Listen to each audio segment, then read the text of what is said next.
Welcome to the Louisiana Business and Industry Show. And now your host, Tim Johnson. We'll talk about the potential for a constitutional convention when Barry Erwin, President and CEO of A Council for a Better Louisiana, joins us when we return on this edition of the Louisiana Business and Industry Show.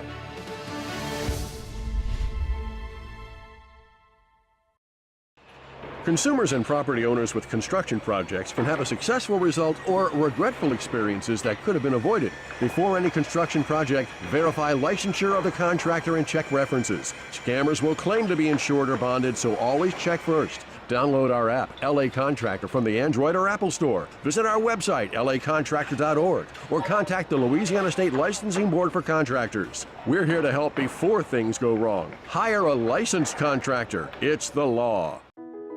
I've been doing business with LBIS for 25 years. They're dependable, trustworthy. It's just the attention to detail with our clients.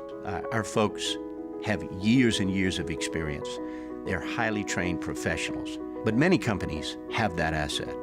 What I'd like to think makes LBIS a bit different is that we use those talents in a way that truly is dedicated to serving the needs of the folks who depend on us. Promoting workplace safety and family wellness. That's our motto at Gulf Coast Occupational Medicine. The Gulf Coast staff is made up of some of the most knowledgeable and hardest working medical professionals in Louisiana. We care about your safety and your bottom line. With 8 convenient locations in the greater Baton Rouge area, our services include injury management, physical exams, medical surveillance, and substance abuse testing. For more information, visit us on the web at gcombr.info and ride the wave to safety. Passion, experience, safety. These are what set Arkell Constructors apart as a premier general contractor. At Arkell Constructors, our goal is to exceed our clients' expectations, whether it's commercial, industrial, or facility maintenance. We have the team and processes in place to provide a solution for you. To us, every project is a resume for our future. Arkell Constructors, the solution for your next building project.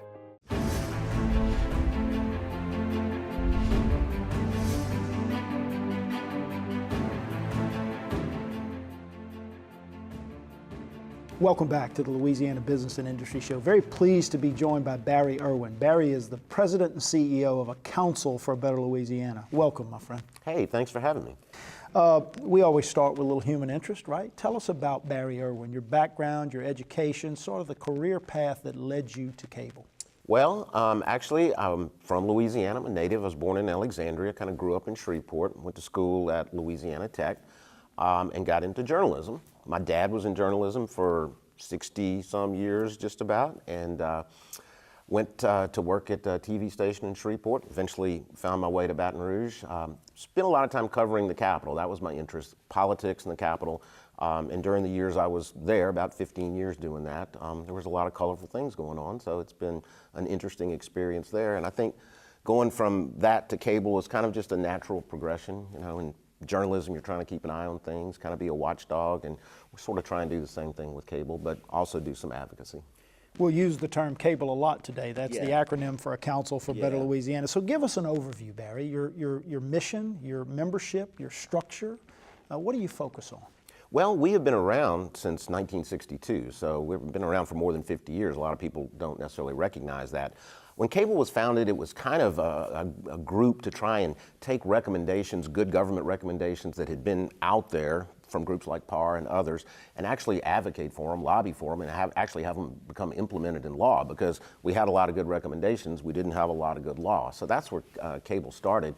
Through the years, we've kind of morphed a little bit, as an organization does over that period of time. But I think throughout, we've still had a focus on economic development, state fiscal policies, which of course come into play right now, and a big focus on education, you know, K-12, higher ed, all of post-secondary. So that's kind of the areas that we work right now. I want to talk about both education and fiscal policy as we go along, and obviously we'll talk a lot about the potential for a constitutional convention in our state, but talk about your membership, the rank and file. Who are the organizations, the people? What if we looked at the membership roster of cable, what would we see? You'd see a pretty wide variety. Obviously, we do get a lot of support from business because business is interested in a lot of the issues that we're involved with, but we are not, I would say, a business organization. I think we're largely business supported, but things like education, higher ed, workforce development, those things cross all lines. But we have a lot of individual members too. As you know, we have a program called Leadership Louisiana, which this year is celebrating its 30th anniversary. We have great program. More than 12, thank you. We have more than 1,200 alum of the program. So a lot of our members are alum of the program who are basically people from all over the state, all walks of life, really all political persuasions in a lot of ways, but who support the type of work we do to try and advocate for policies that at least we feel like make common sense for the state. So it's a pretty broad group.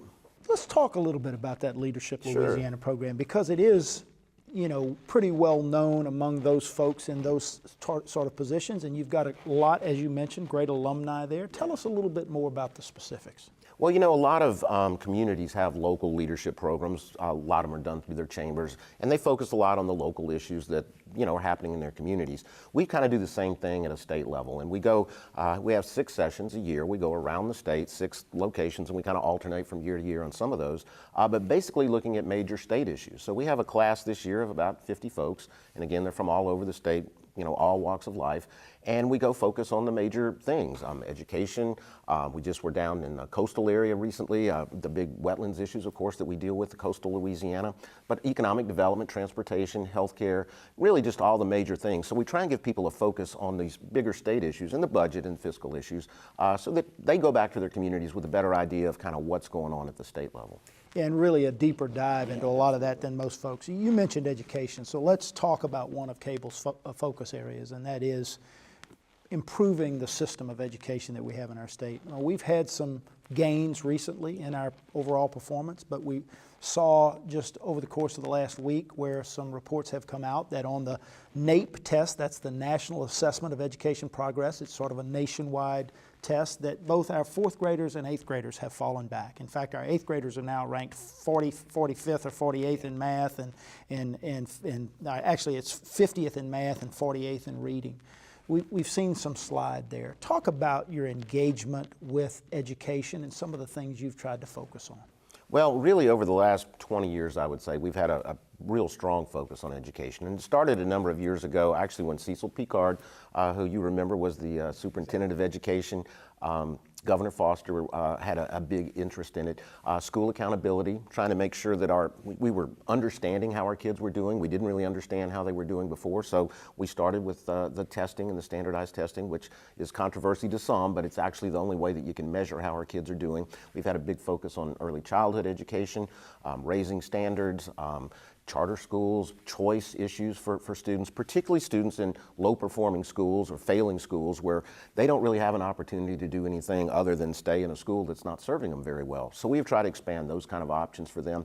And truly, if you look at the trend over a long period of time, it's sort of like the stock market. You have your ups and downs with the scores, but you want to be trending in the same direction, which is up. And if you look at that over really the last 20 years, when we really started that, we have definitely been trending up. Now, other states are doing better as well, but we've certainly made a lot of progress, and huge progress actually in New Orleans, too. I mean, we all know what happened after Katrina. The state ended up taking over really all of the public schools just about in New Orleans, transforming them into charter schools. And the environment in New Orleans today is just totally different from what it was pre-Katrina, and a lot of these reforms are responsible. It's much improved. One of the questions we always say, we talk about poverty's impact on education and some of the lower performing schools and that sort of thing. And so the question I would have for you is, are we investing enough in public education in this state? I know we've gone through, downturns in our economy, the budget issues that we've had over the years.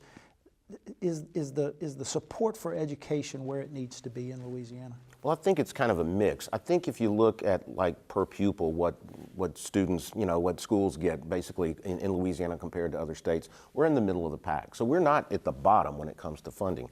I do think that over the last several years, because of the budget cuts, K-12 education has not really gone down. It hasn't been cut, but it hasn't grown really over the last decade. And usually we see at least a modicum, of growth in there. I think the time is coming where we're going to have to figure out how to begin to invest in that again, but we're kind of in the middle of the pack overall.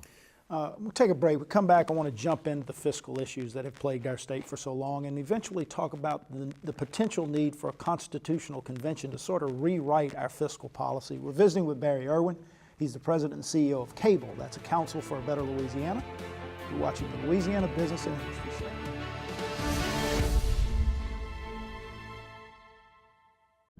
Since 1919, we've designed and constructed hundreds of industrial plants, roads, ships, dams, and executed some of the most complex jobs in the world. In fact, our quality and dependability are legendary. Today, the legend continues as Brown & Root delivers engineering, construction, maintenance, and industrial specialty services throughout the U.S. and the world from our headquarters here in Louisiana. We are Brown & Root. For over a quarter century, Kelly's has operated with honesty, integrity, and above all, safety. Kelly's features a fleet of quality equipment operated by dedicated, safety-minded employees skilled in land clearing, above-ground right-of-way maintenance, vegetation control, station yard and manned facility maintenance, above-ground pipeline support, and more. Kelly's Industrial Services, where pipeline right-of-way maintenance gets done right. What if I said that whatever good things you build you?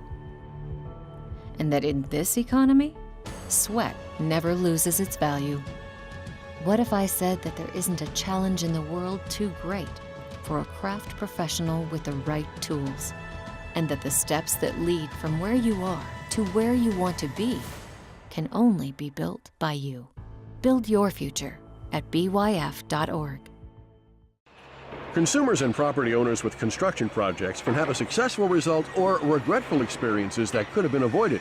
Before any construction project, verify licensure of the contractor and check references. Scammers will claim to be insured or bonded, so always check first. Download our app, LA Contractor, from the Android or Apple Store. Visit our website, lacontractor.org, or contact the Louisiana State Licensing Board for Contractors. We're here to help before things go wrong. Hire a licensed contractor. It's the law.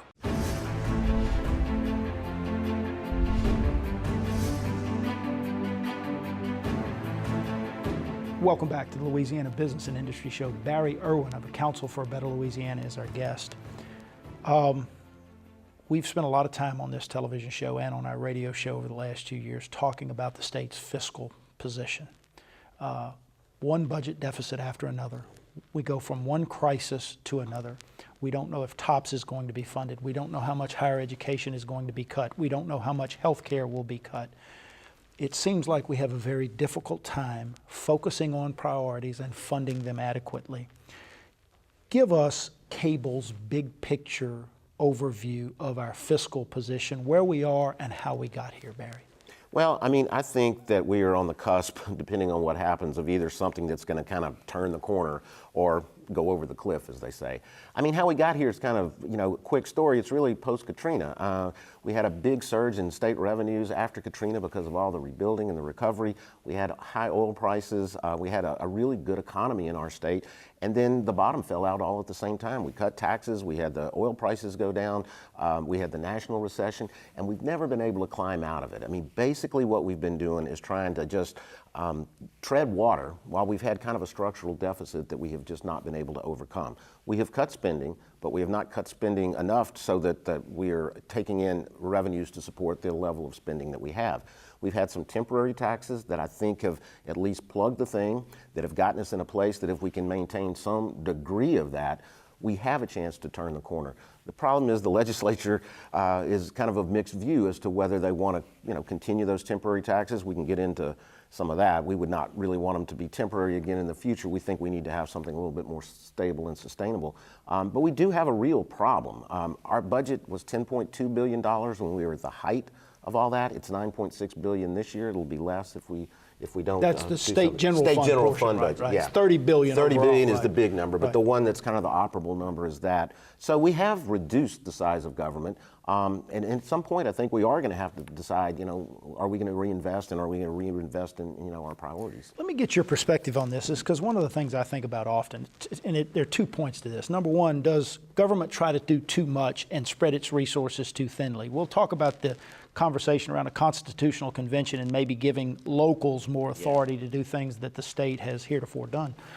But the other question around that is this whole idea of starving priorities, right? We talk about budget cuts often. What we don't hear much about is eliminating programs, right? So what we do is we take already marginally funded programs, we cut them even more, we make their productivity even worse, instead of saying, which one of these can we eliminate in order that we might fund our priorities adequately? Your perspective on that? No, I think that's right. I mean, we don't have some list or some vision, whatever you want to call it, of what our priorities are. If you get down there, everything's a priority. Just right. Every program has a constituency. Exactly. Right? But you know, we were in this budget situation, as you might recall, a number of years ago. Buddy Roemer was the governor.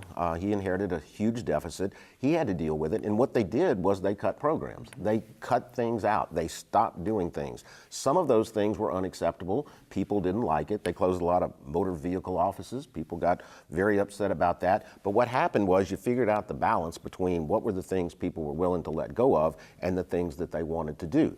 So we kind of live with that for a while, but of course we kind of fall back on our own ways and we're back to kind of the same boat we were in before. When you think about that balance, so I'll ask you this question. In your opinion, in CABL's opinion, what does a balanced, pro-growth, simplified tax structure look like in Louisiana? I know you guys talk about that. You have a lot of conversations around it. I know you've studied it.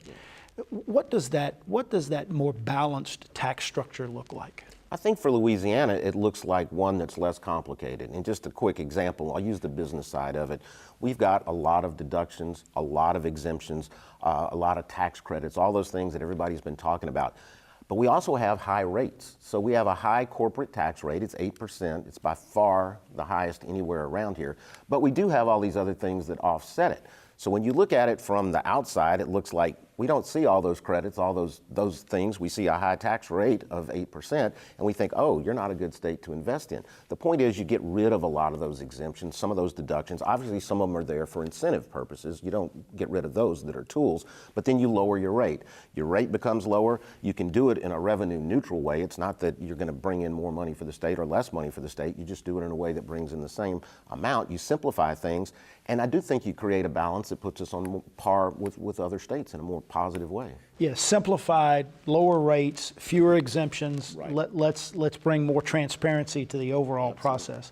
One of the things I talk about often too, Barry, is this whole idea of starving priorities, right? We talked a little bit about it in the last segment, and that is, are we investing enough in education in our state? There are some that say, as you mentioned, that our per pupil expenditure is sort of in line with the rest of the country. But if you think about healthcare, if you think about infrastructure particularly, and that's one maybe that we can talk about briefly, this whole idea of infrastructure, $13 billion plus backlog, another $13 billion worth of mega projects that we need. Our gas tax has not increased, which is the sole source of funding for that. Your perspective there? Yeah, I think we're at the point where we really need to look at reinvestment. And I think there's probably 2 or 3 big areas. Infrastructure to me is certainly one of them, and there are not a lot of options there. I mean, you can shrink certain things by cutting and doing that. You can't build roads by doing that.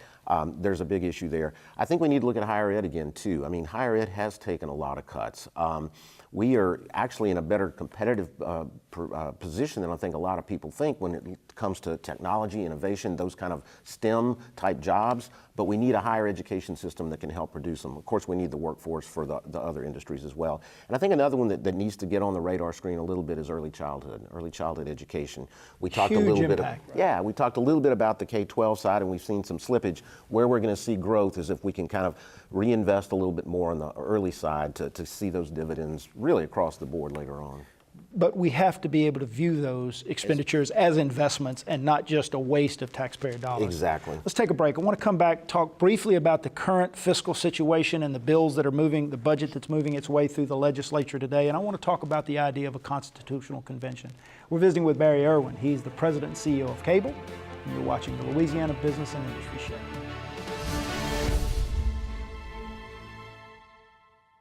Passion, experience, safety. These are what set Arkell Constructors apart as a premier general contractor. At Arkell Constructors, our goal is to exceed our clients' expectations, whether it's commercial, industrial, or facility maintenance. We have the team and processes in place to provide a solution for you. To us, every project is a resume for our future. Arkell Constructors, the solution for your next building project. Since 1919, we've designed and constructed hundreds of industrial plants, roads, ships, dams, and executed some of the most complex jobs in the world. In fact, our quality and dependability are legendary. Today, the legend continues as Brown & Root delivers engineering, construction, maintenance, and industrial specialty services throughout the U.S. and the world from our headquarters here in Louisiana. We are Brown & Root. It might be one of the most efficient, most effective methods of communications we've ever used.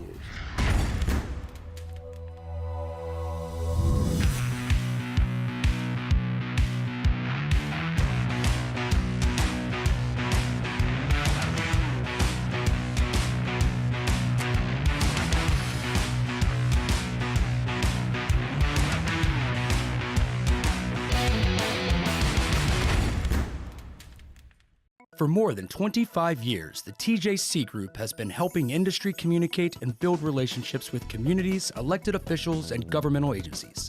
We are the leading firm in the U.S. for the development, management, and facilitation of industry-based community advisory panels.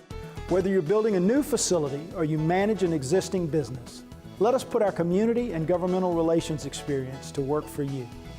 The TJC Group, facilitating solutions for business and industry.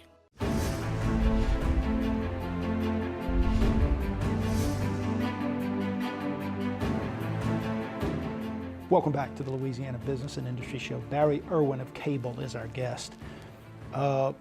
We heard a lot about the fiscal cliff over the course of the last 6 months or so. More than that. It appears now that probably for 2 years, right? It appears now that the fiscal cliff that looked like a month ago, it was somewhere around $960 million, has been reduced. It's $650 million now. House Bill 1, which is the budget bill, is moving its way through the legislature. It's come out of House committee. It fully funds TOPS, but it has cuts to higher education and health care. Where are we headed? Well, I think that's still the million-dollar question, if you want to put it that way. I don't think the way the budget looks now is the way it's going to look. Typically, the House passes a version, the Senate passes something totally different. They get back together and whatever happens is whatever happens. I think this time may be different because the revenues are still short for at least funding a lot of these things, no matter how you rearrange the pieces there. So I think there's a big question is whether they'll even pass a budget this year or this session, knowing that there's the likelihood of a special session coming afterwards. So I think we're kind of in almost uncharted territory this year with the budget. That uncharted territory creates uncertainty, right? And one of the things we talk a lot about is investment and job creation in our state requires stability. It requires certainty. What's the outside perception of our state in terms of these constant budget battles and sort of the instability that they create? I think it's worse than people think. I mean, I think most people don't really think about what others think about us and our budget situation, but if you're a business that's making large investments, and certainly the last several years, we've had a lot of large investment in our state, but a lot of those things can be in Texas, a lot of them can be in Louisiana. It's kind of a back and forth type thing. I've never seen a number that put, or something to put a number on it because nobody wants to calculate that. But I know for a fact, in terms of anecdotal conversations with our friends in the industry sector, it's hurting us. Standard & Poor's, the rating agencies, come out and say, we're thinking about downgrading your bonds rating again because of instability in your budget. If you're looking to make investment, a business just kind of wants to know what the lay of the land is going to be. And nobody can look at us and know what the lay of the land is. So I can't imagine that it's not hurt us. Well, and one way that we can bring some stability to this, if you think about all these statutory and constitutional dedications, if you think about the fact that we really can't set and fund real priorities, the system, the structure appears to be broken. And one of the ideas that's been floated for a number of years, which then has gained a lot of momentum sort of in the last 6 months or so, is the idea of calling another constitutional convention. I think the last one was in the early 70s. 73. This Constitution is dated. Talk about the Constitutional Convention, an outline of what CABL believes it ought to look like. Well, I think, first of all, I will say this. I think anytime you go into the notion of a constitutional convention, you have to do so with some caution. You have to have some idea of what you're trying to accomplish, because you don't want to open Pandora's box unless you have at least some sense of what you're trying to fix. I think we're beginning to get that, and I think that's why you're seeing the talk about the convention. The talk mostly now is not about a full-fledged convention where everything is open for whatever. Mostly just a focused one in a limited area, basically where we're dealing with local finances, state revenues and finances, and the education picture, K-12 as well as higher ed. Now that also includes all the talk about dedications. They kind of permeate all that too. And so I think that's where people are looking right now. I think there's some bills going through the session right now. I think they're going to be very difficult to pass. It takes a 2/3 vote. But I think these things start, and then they continue. Next year is an election year. I fully expect that if we don't see something like that pass this session, it's going to be a big election issue. So that talk is not going to go away. There's always conversation about in the way the Constitutional Convention might be established. Will it be legislators serving as the delegates? Will it be private citizens serving as the delegates? What are your thoughts on that? Well, CABL's always supported the idea of having regular citizens elected to the convention, not regular elected officials. What you see in the bills right now is kind of a mixture of both, and that's actually the way it was in 1973. It's hard to say how that might, kind of fan out in the end. I do think it's very important that it's mostly, at least, not elected officials, but individuals who are elected to serve just private for that purpose. Private so citizens, right. That type of thing. And hopefully they can bring some perspective that our legislators maybe haven't been able to. Barry, I talk about this all the time on the show, and that is that there is so much that occurs naturally here in Louisiana. I mean, we've got this wonderful culture, as diverse as any place in the world. We're like the closest thing to a European, country in the United States.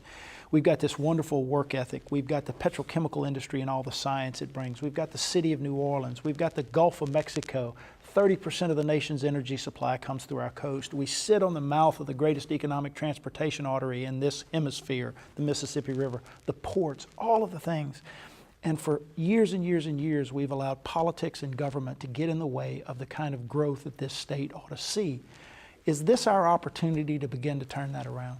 Well, I hope it is. I mean, I agree with you totally. All of those things are totally true. And the other thing I kind of touched on a little bit, people don't think of us as like a place with growing technology, infrastructure and those types of things. We've got huge potential, the I-20 corridor in North Louisiana, in Baton Rouge, Lafayette, New Orleans. We actually have so many things going on, and I do think that there is a majority or a large group of people that want to see us turn that corner and make those investments, those changes, those forward-looking policy changes that we need to make to do that. I mean, I do feel like we're this close, but sometimes you can be real close and still not get it over the line. And maybe it's a constitutional convention that helps get us over the line. It could be.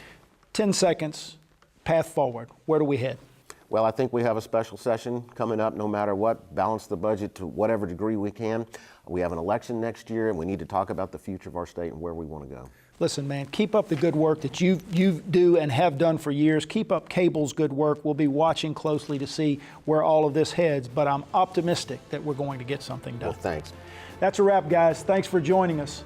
Join us again next week at this very same time for another edition of the Louisiana Business and Industry Show.